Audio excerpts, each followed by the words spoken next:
Hoje vamos dar uma olhada no cenário de investimentos aqui no Brasil neste comecinho de 2026, porque, sinceramente, tem algo de estranho no ar. A bolsa sobe, mas parece que nem todo mundo foi convidado para a festa. Vamos falar sobre o que está acontecendo com gigantes como a Petrobras, a novela da CSN e o caso interessante da CBA Alumínio. E, claro, vamos analisar o setor bancário, com o Bradesco e Banco do Brasil. Mas a peça que parece que amarra tudo isso é uma mudança tributária meio sorrateira, que já está valendo e pode explicar muita coisa. Então vamos tentar entender que cenário é esse que está se desenhando. É exatamente isso. Parece um quebra-cabeça com peças que não se encaixam à primeira vista, né? De um lado você tem um otimismo vindo de fora, do outro uma cautela muito grande aqui dentro, e no meio disso tudo essa camada regulatória nova que muda a conta final para o investidor. Entender como essas peças se conectam é o grande desafio do momento. Perfeito. Vamos começar então pelo quadro geral, o cenário macroeconômico, que já começa dando um nó na cabeça. O Boletim Focus, por exemplo, mostra que a projeção de inflação para os próximos anos está caindo, o que é ótimo. Mas, ao mesmo tempo, a expectativa para o dólar subiu um pouquinho. O que a gente faz com essa informação? Inflação mais baixa com dólar mais forte. É bom ou ruim? É o clássico cabo de guerra. Uma inflação mais controlada é sempre uma notícia boa. Aumenta poder de compra, abre espaço para juros mais baixos no futuro, e isso é o combustível para a economia e para a bolsa. Só que o dólar mais forte age na outra ponta, sabe? Ele pode até atrair capital estrangeiro de curto prazo, mas, para as empresas, ele encarece dívidas em dólar e aumenta o custo de tudo que é importado. Isso pode espremer as margens de lucro de vários setores. É um equilíbrio, assim, muito delicado. E essa confusão se reflete totalmente no que a gente vê nas empresas. Cada uma parece estar vivendo numa realidade paralela. Pega o caso da Petrobras. A empresa anunciou uma redução no preço da gasolina em mais de 5%. A gente pensaria, bom, isso deve impactar o resultado. Mas a ação nem se mexeu. Pelo contrário, no último mês acumula uma alta de quase 16%. Não faz muito sentido à primeira vista. Isso mostra que o mercado está olhando para uma história muito maior na Petrobras. A discussão sobre o preço na bomba perde um pouco a relevância quando, por exemplo, o preço do barril de petróleo está subindo lá fora, ou quando há expectativas positivas sobre a gestão e os dividendos futuros. A tese de investimento na empresa hoje vai muito além de uma única decisão de preço. Falando em olhar o quadro geral, tem uma empresa que o mercado parece não conseguir engolir a estratégia de jeito nenhum, a CSN. A saga da redução da dívida continua e a notícia da vez é que eles querem vender até 100% do negócio de siderurgia. O plano é levantar entre 15 e 18 bilhões de reais com isso. Só que o mercado olha para isso com um ceticismo enorme. E com razão. A siderurgia não é um ativo qualquer para a CSN. É o coração da operação. É o que gera o resultado principal da companhia. Vender uma parte tão estratégica para resolver um problema de dívida levanta uma dúvida fundamental sobre, bom, o que vai sobrar da empresa e qual vai ser a capacidade dela de gerar valor no futuro. Quase como vender os motores do avião para pagar o combustível, não é? Você resolve o problema imediato de chegar ao próximo aeroporto, mas levanta uma dúvida enorme sobre como vai continuar voando depois. E o gráfico da ação nos últimos 5 anos, com uma queda de quase 67%, grita essa desconfiança do mercado. Exatamente. A performance do papel é o placar final do jogo. E ele está mostrando uma goleada contra a estratégia da empresa há muito tempo. Mas é engraçado porque enquanto a CSN sofre para se desfazer de um ativo, tem outra empresa, a CBA Alumínio, onde a história é o oposto. O mercado está em festa justamente porque tem gente brigando para comprá-la.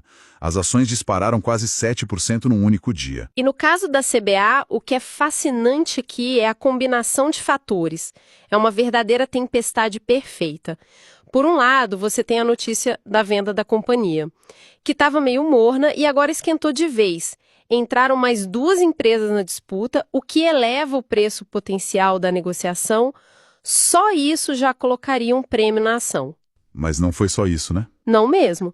O que turbinou tudo foi o cenário global da commodity. O preço do alumínio subiu mais de 50% no último ano. Então a CBA ficou mais valiosa por causa da disputa pela compra e porque o produto que ela vende está valendo muito mais. O resultado foi essa explosão, alta de 114% nos últimos 6 meses e mais de 250% desde a mínima do período. Isso também se conecta com outra coisa que a gente viu, o ouro batendo recorde histórico, passando de $5.000 a onça. O que isso sinaliza? Uma corrida por proteção? Sem dúvida. O ouro é o termômetro do medo. Quando grandes investidores globais veem risco no horizonte, seja inflação, instabilidade política ou uma crise econômica, eles correm para ativos reais, para commodities. O ouro atingir um patamar desse sinaliza que há uma busca massiva por segurança no mundo. Ok, então o cenário é esse: algumas empresas voando, outras sofrendo, commodities em alta. Mas o que mais me deixou intrigado olhando os dados da nossa bolsa foi uma esquizofrenia total. De um lado, você tem o capital estrangeiro vindo com tudo, comprando o Brasil sem medo. E comprando de um jeito muito específico, né? Principalmente via ETFs. Para quem não está familiarizado, ETFs são como pacotes de ações negociados em bolsa. É o jeito mais simples e barato para o investidor estrangeiro comprar a cesta básica de ações brasileiras de uma vez só, sem ter que escolher empresa por empresa. Exato. É o atalho para investir no pacote Brasil. E do outro lado dessa história, o investidor brasileiro, tanto a pessoa física, o CPF na bolsa, quanto os grandes fundos institucionais. Parece que está correndo para a porta de saída. A gente está falando de um saldo negativo de quase 2 bilhões de reais para as pessoas físicas e de quase 9 bilhões para os fundos locais. É um buraco de quase 11 bilhões de reais. O que está acontecendo aqui? O que o investidor local está vendo que o gringo não está? Essa é a grande questão do momento. Não pode ser só o risco fiscal de sempre, a preocupação com as contas públicas, porque isso o estrangeiro também monitora. Tem algo novo na mesa, sabe?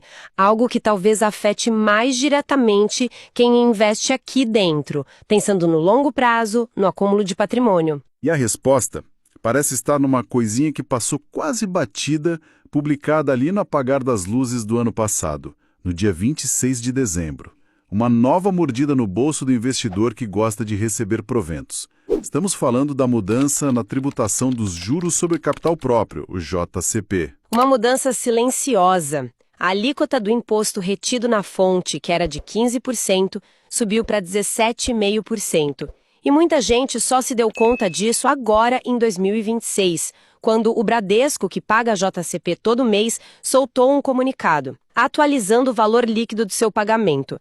Foi ali que a ficha caiu para o mercado. O governo está ficando com uma fatia maior do bolo. Vamos colocar isso em dinheiro de verdade para ficar claro. Antes, a cada R$ 100 de JCP que uma empresa como o Bradesco te pagava, o governo ficava com R$ 15 e você colocava 85 no bolso. Simples. Exato. Agora, desses mesmos R$ 100, o governo abocanha R$ 17,50. Sobram R$ 82,50 para você. Alguém pode pensar que, mas são só R$ 2,50 a menos. Mas o problema não é esse, certo? De jeito nenhum. O problema é o que esses 2,5% a menos representam ao longo do tempo. O estrago é no efeito bola de neve, nos juros compostos. É um dinheiro que deixa de trabalhar para você para sempre. É um capital que não será reinvestido para comprar mais ações que, por sua vez, pagariam mais proventos no futuro. Usando o exemplo de uma carteira de investimentos com uma posição considerável em Bradesco, essa mudança pode significar quase R$ 1.000 a menos no bolso em 2026.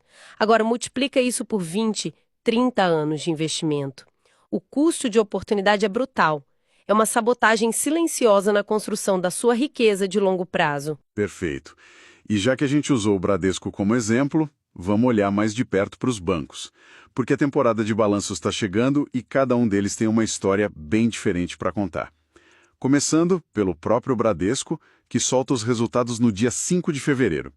A expectativa é que o ROI, a famosa rentabilidade sobre o patrimônio, finalmente passe dos 15%. Na prática, para quem já é acionista, isso muda alguma coisa no curto prazo ou é só um número bonito para o mercado aplaudir? Muda tudo. Pensa assim, existem clubes de investimentos, grandes fundos que têm regras de entrada muito rígidas. E a regra de muitos desses clubes é: só invisto em bancos com ROE acima do custo do capital, que para o setor gira em torno de 15% a 16%. O Bradesco nos últimos anos estava barrado nesse baile. Ele não podia entrar. Se o banco conseguir, de fato, entregar um ROE acima de 15% e mostrar que isso é sustentável, de repente a porta se abre para um caminhão de dinheiro novo de fundos que antes eram estatutariamente proibidos de comprar ação. Entendi. É como se o time passasse de fase e pudesse disputar um campeonato com mais dinheiro em jogo. Agora, do outro lado, temos o Banco do Brasil, que divulga os resultados no dia 11 de fevereiro. E parece uma novela mais complicada. O lucro deve vir bem mais baixo na comparação anual, o que assusta. Mas dizem que o problema da inadimplência no agronegócio está melhorando.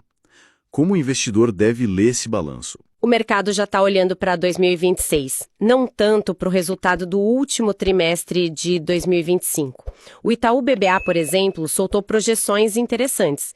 Eles esperam um lucro de 22 bilhões de reais para o Banco do Brasil em 2026, o que seria um crescimento de 17%. É um número bom, mas mais conservador do que algumas estimativas mais otimistas que circulavam por aí. Certo, mas para o investidor que foca em dividendos, o que importa mesmo é quanto desse lucro vai para o bolso dele. Exatamente. E aqui está o ponto crucial para o Banco do Brasil. A política de pagamento de proventos, o chamado payout. O banco deve manter essa política em 30% do lucro. Agora, vamos traduzir isso. Com um lucro de 22 bilhões e um payout de 30%, o dividendo por ação seria de mais ou menos R$ 1,15. Isso dá um rendimento anual, um dividend yield, de cerca de 4%. Mesmo que o banco surpreenda e tenha um lucro de 26 bilhões, o dividendo subiria para R$ 1,36, o que ainda daria um rendimento abaixo de 5%. Ou seja, o teto do dividendo está baixo por causa dessa política de payout. Exato. A conclusão é que, para o investidor focado em renda, o fator mais importante a se observar no Banco do Brasil em 2026 não será se o lucro foi 1 ou 2 bilhões acima do esperado. Será qualquer sinal, qualquer pista de que a diretoria pode flexibilizar essa política de payout. Enquanto ela estiver travada em 30%, o dividendo não decola, por mais que o lucro seja bom. Faz todo sentido. E para fechar o setor, as projeções para os outros grandes bancos pintam um cenário bem diverso, né? O Bradesco, como falamos, em recuperação, com lucro esperado de 6,4 bilhões, e o que chama a atenção é o Nubank, com projeção de lucro de quase 5 bilhões, já superando o Santander com 4,1 bilhões e até o lucro trimestral do Banco do Brasil, enquanto o BTG continua sendo uma máquina de rentabilidade, com retorno de capital acima de 27% e lucro de 4,5 bilhões. É a fotografia de um setor em plena transformação. Os bancos tradicionais lutando para recuperar a rentabilidade perdida, enquanto os novos players digitais mostram uma capacidade impressionante de crescer. E agora, de gerar lucro em escala. Bom, vamos tentar amarrar tudo isso. O que fica dessa nossa conversa, para mim, é um cenário de muitas camadas. Primeiro, temos essa dinâmica estranha de um mercado cuja alta é puxada pelo capital estrangeiro, enquanto o investidor local, que em tese conhece melhor os riscos, está mais cauteloso e saindo. Segundo, temos essa nova regra do jogo, o aumento do imposto sobre o JCP, que não é trivial, é uma mudança que corrói a rentabilidade de longo prazo e pode estar pesando na decisão desse investidor local, especialmente aquele que investe para aposentadoria com foco em renda. E, por fim, um setor bancário que não dá para colocar todo mundo no mesmo saco. Temos a história da recuperação do Bradesco, dependendo do ROE, as amarras na política de dividendos do Banco do Brasil e a ascensão meteórica da lucratividade do Nubank, que já está incomodando os gigantes. A reflexão que fica é a importância de olhar para além da manchete. Não é só ver se o lucro de uma empresa cresceu, mas entender como esse lucro vai chegar ou não no bolso do acionista. Não é só comemorar a alta do índice da bolsa, mas questionar quem está sustentando essa alta e se essa base é sólida. Perfeito. E isso nos deixa com uma provocação final. Considerando que os investidores locais estão vendendo enquanto o capital estrangeiro entra e que o novo imposto afeta diretamente o retorno das empresas que historicamente eram as preferidas para gerar renda, fica uma questão para reflexão. Será que estamos no início de uma mudança estrutural na forma como o capital é alocado no mercado brasileiro, privilegiando mais o crescimento do que a distribuição de renda? Bem-vindos ao debate. Olá, hoje o nosso papo é sobre o impacto da nova tributação sobre os juros sobre capital próprio, o JCP. A alíquota que incide sobre eles, ela subiu de 15% para 17,5%. Exato. E a grande questão que fica é, essa mudança fiscal, ela representa um obstáculo relevante para o investimento em grandes bancos brasileiros? Ou, no fim das contas, os efeitos são meio secundários diante das perspectivas de lucro? Pois é, eu vou defender que o impacto desse novo imposto é sim significativo e não deveria ser subestimado pelo investidor de longo prazo. E eu vou argumentar que os fundamentos do negócio, como a recuperação da rentabilidade e as decisões da gestão, são muito mais determinantes para o retorno do acionista. Olha, para mim, o foco excessivo na mudança da alíquota desvia a atenção do que realmente importa. Se a gente pega uma empresa como o Bradesco, a principal notícia é a expectativa de que o retorno sobre o patrimônio líquido, o ROI, volte a ultrapassar os 15%. É isso que atrai os grandes investidores. E no caso do Banco do Brasil, a projeção de um dividendo baixo, na casa de 4%, está muito mais ligada à política conservadora deles, de distribuir só 30% do lucro. A discussão relevante é se o banco vai aumentar essa distribuição, não a mudança de 2,5 pontos percentuais no imposto. Certo. Eu entendo o seu ponto, mas eu vejo a questão por um ângulo um pouco diferente. Subestimar o aumento de impostos, para mim, é um erro. O efeito composto dessa tributação corrói o patrimônio ao longo do tempo, sabe? E não é teoria. O exemplo prático do Bradesco é bem claro. Um provento que seria de R$ 1,15 líquidos por ação, com imposto a 15%, cai para R$ 1,12 com a alíquota de 17,5%. Pode parecer pouco, mas multiplica isso por um volume significativo de ações e, ao longo de anos, isso representa milhares de reais que deixam de ser reinvestidos. É uma perda real, imediata, enquanto a melhora nos lucros é, por enquanto, uma projeção. Eu entendo o seu ponto sobre o efeito composto, claro, mas a escala aqui é incomparável. A projeção de lucro do Banco do Brasil para 2026 é de 22 bilhões de reais. Uma variação de, 10% nesse lucro, para cima ou para baixo, teria um impacto muito mais dramático no dividendo do que essa alteração na alíquota do JCP. O verdadeiro motor do retorno é a capacidade de geração de caixa da empresa, não a fração que o governo retém. Mas essa projeção de lucro vem acompanhada de uma expectativa de crescimento de apenas 17%, que algumas casas até consideram conservadora. A gente está falando de um cenário onde o dividendo já é baixo. Então, o aumento do imposto agrava uma situação que já não é ideal. É um vento contrário garantido, enquanto a melhoria operacional é uma meta a ser alcançada. Não podemos tratar uma certeza, que é a maior tributação, como menos importante que uma incerteza, que é o lucro futuro. Contudo, a política de pagamentos é uma decisão da gestão. É algo que está no controle da empresa. Se o Banco do Brasil, diante de um lucro de 22 bilhões, decidisse aumentar seu payout de 30% para 40%, o aumento no dividendo para o acionista anularia com folga o efeito do novo imposto. O investidor não deveria estar mais preocupado em analisar a estratégia da diretoria do que a legislação fiscal. Isso seria ótimo, mas é uma decisão discricionária, é especulativa. A política fiscal, por outro lado, é uma regra do jogo que afeta todo mundo, de forma concreta. Basear uma tese de investimento na esperança de que uma empresa mude sua política histórica de distribuição de lucros é é mais arriscado do que simplesmente constatar que, nas regras atuais, o retorno líquido do investidor diminuiu. A análise crítica deve se concentrar nos fundamentos, a capacidade de um banco gerar lucro, sua eficiência medida pelo ROE e, crucialmente, as decisões estratégicas da gestão sobre como remunerar seus acionistas.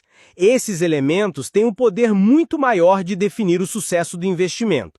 Por minha parte, eu concluo que ignorar a erosão gradual do capital via impostos é perigoso, principalmente para quem foca em renda passiva. Essa nova alíquota representa uma diminuição permanente no fluxo de caixa que o investidor recebe. É um fato que torna o desafio de compor patrimônio ainda maior, especialmente em cenários de dividendos que já são modestos. A discussão de hoje mostra bem essa tensão entre analisar os fatores internos de uma empresa e as condições externas do mercado. Fica claro que ponderar o peso de cada um desses fatores é, no fim das contas, essencial para uma tomada de decisão bem fundamentada. Esse estudo não constitui nenhum serviço de análise ou recomendação. Este é um mercado de renda variável, bolsa de valores, onde o risco é inerente. Toda e qualquer decisão é de cada investidor. Um abraço e até a próxima.